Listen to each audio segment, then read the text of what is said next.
ರಾಜ್ಯದ 14 ಕ್ಷೇತ್ರಗಳಿಗೆ ನಾಳೆ ಮತದಾನ ನಡೀತಾ ಇದೆ. ಇದೀಗ ಕರ್ನಾಟಕದ ಉಳಿದ 14 ಕ್ಷೇತ್ರಗಳಲ್ಲಿ ಚುನಾವಣಾ ಪ್ರಚಾರ ತಾರಕಕ್ಕೇರಿದೆ. ನಾಳೆ ಕಾಂಗ್ರೆಸ್ ಪರ ರಾಹುಲ್ ಗಾಂಧಿ ಅಬ್ಬರದ ಪ್ರಚಾರವನ್ನು ನಡೆಸಲಿದ್ದು, ಬಿಜೆಪಿ ಪರ ಜೆಪಿ ನಡ್ಡಾ ಅಖಾಡಕ್ಕಿಳಿಯಲಿದ್ದಾರೆ. ಕರ್ನಾಟಕದಲ್ಲಿ ಮೊದಲ ಹಂತದ ಚುನಾವಣೆಗೆ ಬಹಿರಂಗ ಪ್ರಚಾರ ಅಂತ್ಯಗೊಂಡಿದ್ದು, ಎರಡನೇ ಹಂತದ ಚುನಾವಣೆಗೆ ಕ್ಯಾಂಪೇನ್ ಬಿರುಸಾಗಿದೆ. ದಕ್ಷಿಣದಿಂದ ಉತ್ತರಕ್ಕೆ ಶಿಫ್ಟ್ ಆಗಿರುವ ಕಾಂಗ್ರೆಸ್ ಪಡೆ ಬೀದರ್ ಹಾಗೂ ಕಲಬುರಗಿಯಲ್ಲಿ ಅಬ್ಬರದ ಪ್ರಚಾರ ಮಾಡಿದ್ರು. CM Siddaramaiah, DCM DK Shivakumar ಜೋಡೆತ್ತುಗಳಂತೆ ಉತ್ತರದಲ್ಲಿ ಅಬ್ಬರಿಸಿದ್ರು.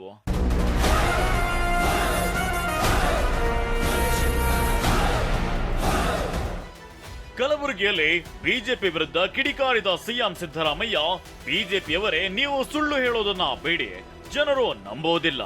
ಪ್ರಧಾನಿ ಮೋದಿಯಷ್ಟು ಸುಳ್ಳು ಹೇಳೋರು ಯಾರು ಇಲ್ಲ ಅಂತ ಕೌಂಟರ್ ಮೇಲೆ ಕೌಂಟರ್ ಕೊಟ್ಟಿದ್ದಾರೆ. ಸುಳ್ಳು ಹೇಳೋದು ಬಿಡಿ, ಜನ ನಂಬಲ್ಲ, ನೀವು ಸುಳ್ಳುಗಾರರು ಅಂತ ಹೇಳಿ ಜನಗಳಿಗೆ ಗೊತ್ತಾಗಿದೆ. ಯಾಕಂದ್ರೆ ಈ ದೇಶ ಸ್ವಾತಂತ್ರ್ಯ ಆದ್ಮೇಲೆ ಅನೇಕ ಜನ ಪ್ರೈಮ್ ಮಿನಿಸ್ಟರ್ಗಳಾಗಿದ್ದಾರೆ. ತಾಯಿಯಾಗಲು ಪ್ರಯತ್ನಿಸಿ ವಿಫಲರಾಗ್ತಿದ್ದೀರಾ? ನೋವಾ ಐವಿಎಫ್ನ ನುರಿತ ಫಲವತ್ತತೆ ತಜ್ಞರನ್ನ ಭೇಟಿಯಾಗಿ ಉಚಿತ ಸಮಾಲೋಚನೆಯನ್ನ ಪಡೆಯಿರಿ.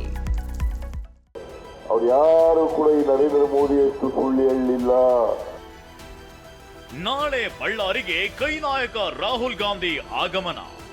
ಮೊದಲ ಹಂತದ ಮತದಾನ ಅಂದ್ರೆ ನಾಳೆ ಬಳ್ಳಾರಿಯಲ್ಲಿ ಕಾಂಗ್ರೆಸ್ ಬೃಹತ್ ಸಮಾವೇಶ ಹಮ್ಮಿಕೊಂಡಿದೆ. ಒಂದು ಕಡೆ ಮತದಾನ ನಡೆಯುತ್ತಿದ್ರೆ ಮತ್ತೊಂದು ಕಡೆ ಮತಬೇಟೆಗೆ ಕಾಂಗ್ರೆಸ್ ಮುಂದಾಗ್ತಿದೆ. ಬಳ್ಳಾರಿಗೆ ನಾಳೆ ರಾಹುಲ್ ಗಾಂಧಿ ಎಂಟ್ರಿ ಕೊಡಲಿದ್ದಾರೆ.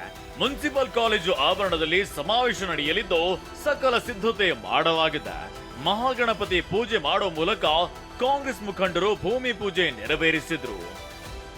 ಏಪ್ರಿಲ್ 28ಕ್ಕೆ ದಾವಣಗೆರೆ, ಬಾಗಲಕೋಟೆ, ಉತ್ತರ ಕನ್ನಡದ ಶಿರಸಿಗೆ ಪ್ರಧಾನಿ ಮೋದಿ ಬರಲಿದ್ದಾರೆ. ಮೋದಿ ಕಾರ್ಯಕ್ರಮ ನಡೆಯುವ ಸರ್ಕಾರಿ ಹೈಸ್ಕೂಲ್ ಮೈದಾನದಲ್ಲಿ ಸಂಸದ ಜಿಎಂ ಸಿದ್ದೇಶ್ವರ್ ಹಂದರ ಪೂಜೆ ನೆರವೇರಿಸಿದ್ರು. ಇತ್ತ ಬಾಗಲಕೋಟೆಯಲ್ಲೂ ಮೋದಿ ಸಮಾವೇಶದ ಮೈದಾನದಲ್ಲಿ ಬಿಜೆಪಿ ಮುಖಂಡರು ಭೂಮಿ ಪೂಜೆ, ಗೋಪೂಜೆ ಸಲ್ಲಿಸಿದ್ರು. ಅಚ್ಚರಿ ಏನಂದ್ರೆ ಏಪ್ರಿಲ್ 28ರಂದು ಶಿರಸಿಯ ಮೋದಿ ಕಾರ್ಯಕ್ರಮಕ್ಕೆ ಸಂಸದ ಅನಂತ್ ಕುಮಾರ್ ಹೆಗಡೆ ಬರೋದಿಲ್ಲ ಅಂತ ಹೇಳಿರೋ ಬಗ್ಗೆ ಮಾಹಿತಿ ಇದೆ. ಬೆಳಗಾವಿಯಲ್ಲಿ ಜಗದೀಶ್ ಶೆಟ್ಟರ್, ಲಕ್ಷ್ಮಿ ಹೆಬ್ಬಾಳ್ಕರ್ ಮಧ್ಯೆ ಫೈಟ್ ಜೋರಾಗಿದೆ. ಗಂಡ ಹೆಂಡತಿ ಅಳುತ್ತಾ ಕಾಂಗ್ರೆಸ್ಗೆ ಬಂದಿದ್ರು ಅಂತ ಹೆಬ್ಬಾಳ್ಕರ್ ಹೇಳಿದ್ದಕ್ಕೆ ಶೆಟ್ಟರ್ ಕೌಂಟರ್ ಕೊಟ್ಟಿದ್ದಾರೆ. ನನಗೆ ಅನ್ಯಾಯ ಮಾಡಿದ್ದಾರೆ ಅಂತ ಕಾಂಗ್ರೆಸ್ ಬಂದ್ರ ಇಲ್ಲ, ಗಂಡ ಹೆಂಡತಿ ಎಲ್ಲರೂ ಹೊತ್ಕೊಂತ ಬಂದ್ರು. ಇಲೆಕ್ಷನ್ ನಿಂತರು, ಸೋತ್ರು.